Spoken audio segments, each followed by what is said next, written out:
Those closely watching the talks welcome the declaration, but there's some scepticism as the statement's devoid of any firm commitments. However, experts believe it'll ratchet up pressure on Australia to return next year with stronger targets. And already there are calls from within the coalition to do just that. David Lipson reports.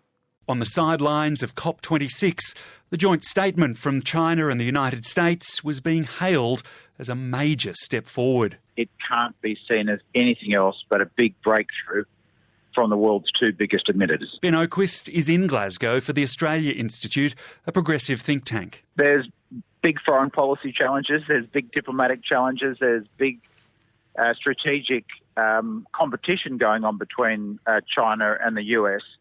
So for a deal to be pulled off like this at the last minute is significant. I heard John Kerry speak just yesterday at Glasgow about how he'd been up to 3 a.m. trying to pull off a deal with China, and it looks like it's come to fruition. That's good news for the planet. He also points to the draft final statement from COP26, calling for countries like Australia, which resisted updating their 2030 targets, to return next year at COP27 with new commitments. There is now pressure on all countries that haven't committed to a new 2030 target to come forward with a new plan next year.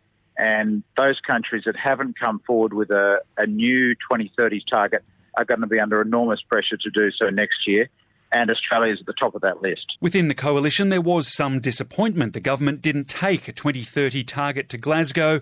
Liberal MP Jason Falinski now wants to see Australia back at COP27 with a new pledge. Well, I think that is something that we should do. I'm on the record as saying that. We now have projections of 35%, which is above our 28% target. I think we should definitely take credit for that. But I think also, the Prime Minister's position is reasonably unimpeachable, which is that we took a target of 28% to the election. We don't like to break election promises unless it's completely necessary. Hopefully we will update that target for the next election. You don't see this as completely necessary?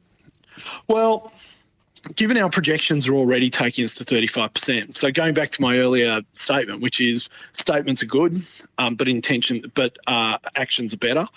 So we are acting on this. We are getting that higher reduction at 35%. But what I would like us to see is to reset that target to above 35% and see what we can do. And I think there will be some encouraging signs from that in the next 6 or so months. And hopefully we can go to the election with an updated target, which we can then take to COP27. For now, there's no sign of that from the Prime Minister, who on the Nine network took a none too subtle dig at governments in Glasgow seeking to drive tougher commitments on reducing global emissions. We're doing it not by telling them what to do and taxes. That's the Labor way. The Liberal Nationals way is to invest in this technology so we'll be able to hit those marks and let the entrepreneurs, the risk takers, the scientists, the manufacturers, they're the ones who are going to make this work, not governments getting together and telling everybody what to do. The Prime Minister, Scott Morrison. David Lipson reporting there.